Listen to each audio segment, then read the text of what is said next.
Public safety and the issue of drug trafficking. The community response to a series of drug raids on the reservation in 2007 was overwhelmingly positive. Since then, the mood in the community has definitely changed from one of hopelessness to a sense that there is hope and something will be done to address the scourge of crack cocaine, methamphetamine, and gang activity in our communities. The Tribal Council has expressed its seriousness in addressing these issues and is committed to continuing the work that needs to happen in order to assure that our communities are safer and healthier places to live. The course of action that needed to be taken and has proven to be for the overall betterment of the Red Lake Nation and the generations ahead of us. These are hard issues to deal with. Sometimes they take longer than anticipated to run their course. We assure the communities that drug-related offenses on the Red Lake Reservation will continue to be dealt with swiftly and as forcefully as possible.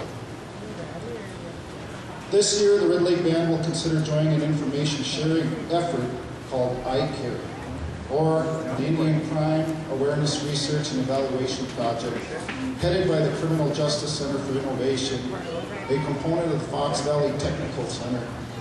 Fox Valley has served as a facilitator of Red Lake's annual Drug and Gang Summit here at Red Lake.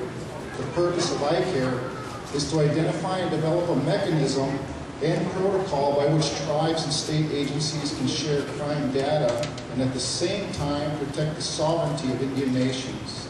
In effect, what this will do is provide a way to track criminal activity and address issues of drug trafficking throughout the state of Minnesota. Currently, 5 Minnesota tribes and 4 Wisconsin tribes are considering joining in this networking effort. The Tribal Council has established a committee headed by Tribal Legal Counsel to study and render advice on structured law enforcement agreements and memorandums of understanding that work with off-reservation jurisdictions while upholding our own.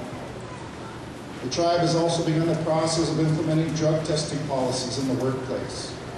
Red Lake Gaming has led the way in initiating drug testing in the workplace and utilizing drug detecting canine inspections at all gaming properties.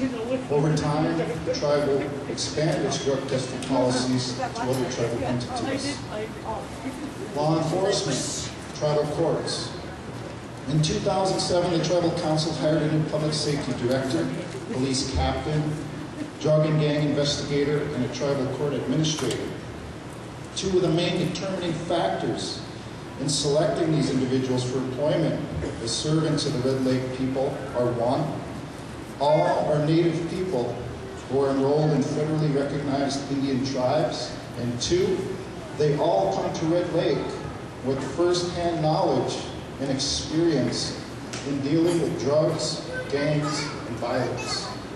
From developing structured law enforcement agreements with surrounding counties, educating schools, communities, and professionals in drug issues, to developing drug court models for the Red Lake Tribal Courts, these people come to the Red Lake Band highly qualified and also highly recommended. As a sovereign tribal nation, we have a responsibility to address public safety issues internally, as well as working with neighbors. A strong and qualified law enforcement department is what the communities ask for, and we have tried to deliver the best possible people to address the tribe's public safety concerns.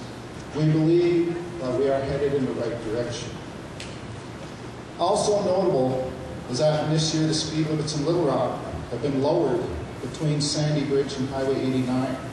This is necessary due to traffic fatalities on that stretch of road. Also, we will make a conscious effort this year to address the incidents of speeding truckers coming through the reservation.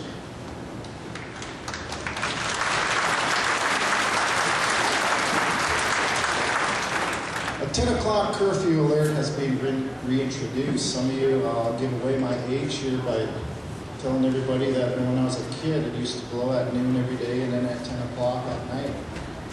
And the siren will continue to sound at that particular time of night to alert the community that minors need to get home and they need to get off the roads. It will also be a good deterrent to people moving around at night who have no business moving around at nighttime. Alcohol and drug prevention. Last year, tribal programs were directed to increase drug and alcohol prevention activities in the schools and communities. In particular, the chemical health programs, public safety department, Project Safe Neighborhoods, and the Red Lake Bison Coalition have been active in this area. Actually, they're white bison, not just regular bison, they're white bison. Along with the Red Lake schools, these agencies have initiated efforts of educating kids in the community about the dangers of methamphetamine, crack cocaine, and gang activity. Everything from community meetings, feasts, powwows, poster campaigns, graffiti cover-up, and community watch has been employed. Also, the annual drug summit and youth conferences have served as an effective means at taking a proactive stance in the fight against drug abuse and gang violence. These efforts will continue this year as well. In 2007, the band secured a $185,000 grant for substance abuse prevention to provide for 2 additional prevention staff at the chemical health programs. Treatment. The band is continuing to seek out additional funding for alcohol and drug treatment.